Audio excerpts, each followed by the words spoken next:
5 phases. Première phase, c'est la phase d'identification ou la phase d'investissement. Chez Hitler, historiquement, on la situe entre le moment de sa naissance, 1889, et le décès de sa mère Clara en 1907. Donc là, structuration de l'objet, 2 sous-objets, un objet d'amour, identification par rapport à sa mère Clara, un objet de haine, identification par rapport à son père Loïs.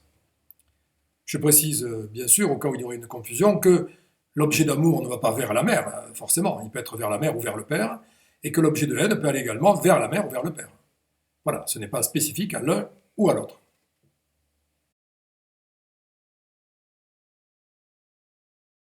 La deuxième phase, c'est la phase de projection, une sorte de phase de transfert, en fait. Transfert de l'objet. Elle se situe chez Hitler entre 1907, donc décès de sa mère Clara, pour s'achever en 1920, à la fin de son service militaire. 2 périodes. La première qui se situe à Vienne, quand il est étudiant, ou il se veut étudiant, on en parlera la prochaine fois. Et la deuxième période, quand il va faire son service militaire, entre 1914 et 1919, date à laquelle il sera libéré. Et bien là, il s'éprend d'amour, d'une certaine manière, pour les Allemands, pour l'Allemagne. Il les identifie à sa mère souffrante, les Allemands souffrants. C'est son nouvel objet d'amour, c'est le transfert de cet objet.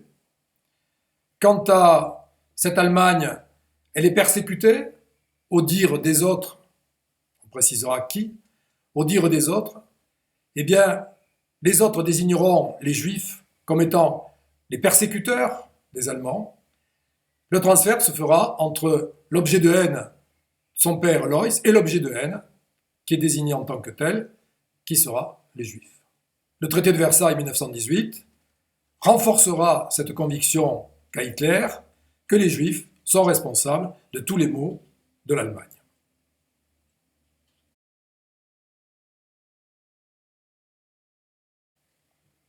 La troisième phase est une phase d'intensification de la pulsion qui correspond à un stade mégalomaniaque, donc d'accroissement, d'augmentation, d'amplification de l'objet et des objets qui sont traduits psychiquement. Ça se situe chez Hitler entre 1920, je dirais, et 1940. C'est ce qu'on va comparer à la progression du nazisme, c'est-à-dire le moment où le nazisme va croître, mais c'est aussi un moment où la perversion va croître au sein du peuple allemand.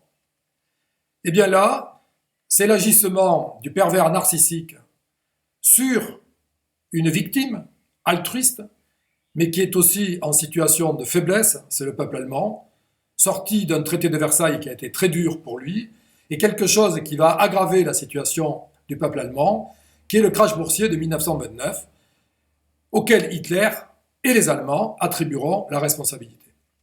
Donc pendant toute cette période, la responsabilité aux Juifs bien sûr, pendant toute cette période, on assiste donc à un accroissement, à la fois sous forme d'une espèce de propagande, on dirait, mais à la fois du parti nazi et à la fois de la perversion narcissique, une sorte de contamination de la perversion narcissique qui est individuelle et propriétaire, mais pas qu'à lui, un certain nombre d'individus qui sont campés là en tant que chasseurs, sur un peuple qui, lui, victime, déprimé, comme je vous l'ai dit tout à l'heure, qui va accepter cette forme de modélisation vers un schéma généralisé de la perversion narcissique.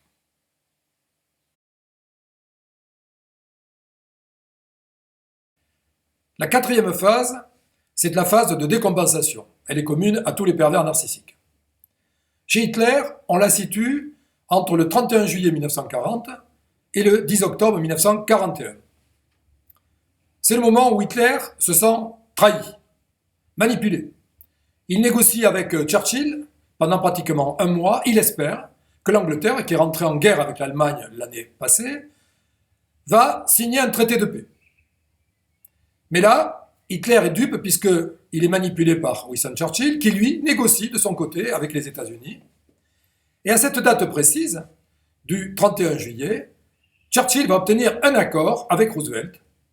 Et bien là, chez Hitler, c'est le début, ou le déclenchement, je dirais, ou l'activation de son logiciel pervers, puisque ça le ramène dans son passé aux 5 blessures de l'âme, dictées par Lise Bourbeau, dont je vous ai déjà parlé, que sont la trahison, l'humiliation, le rejet, l'injustice et l'abandon. À ce stade-là, Hitler va se désinvestir progressivement de son objet d'amour pour laisser la place à une pulsion qui, elle, va investir au maximum son objet de haine. Il y a là non pas un point d'inversion, mais un point d'inflexion.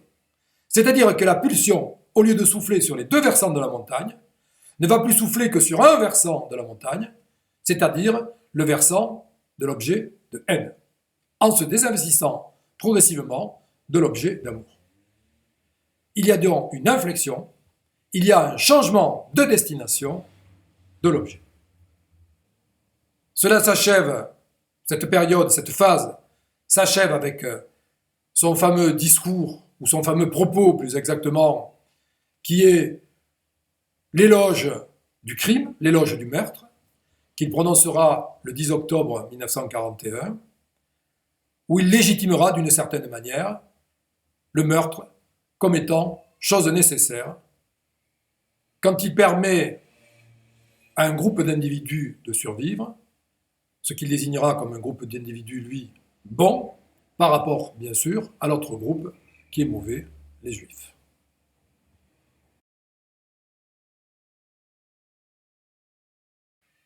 La 5e et dernière phase de cette physiologie du logiciel pervers narcissique correspond à l'amputation d'un sous-objet, et en l'occurrence ici, du sous-objet d'amour. Comme je vous l'ai dit, dans la phase précédente, il y a un désinvestissement, il y a eu un changement de destination de la pulsion, c'est-à-dire elle ne souffle plus que sur un seul versant en se désinvestissant de l'autre versant. Un seul versant investi, c'est l'objet de haine, et le versant désinvesti, c'est l'objet d'amour. Et bien là, dans cette phase, il n'y a plus d'investissement dans l'objet d'amour. Le seul investissement qui reste, c'est celui qui se fait sur l'objet de haine. Ça se traduit par la haine de tout le monde, de tous les autres, juifs, non-juifs, et même, on le verra, ses meilleurs amis, ses proches et collaborateurs, les Allemands en général. Il n'y a plus d'objet d'amour. Il n'y a plus que la haine.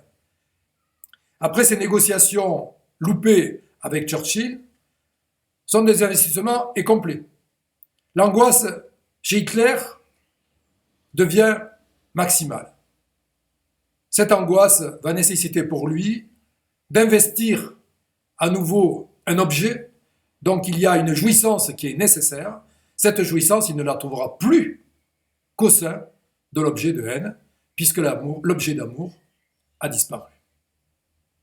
Ça va expliquer, comme dans le cas de Gilles de Rais, l'infanticide, sa période historique d'infanticide. Chez Hitler, ça va expliquer le génocide. Voilà. Je vous remercie de m'avoir écouté. J'espère avoir été suffisamment clair, ou le plus clair possible en tout cas.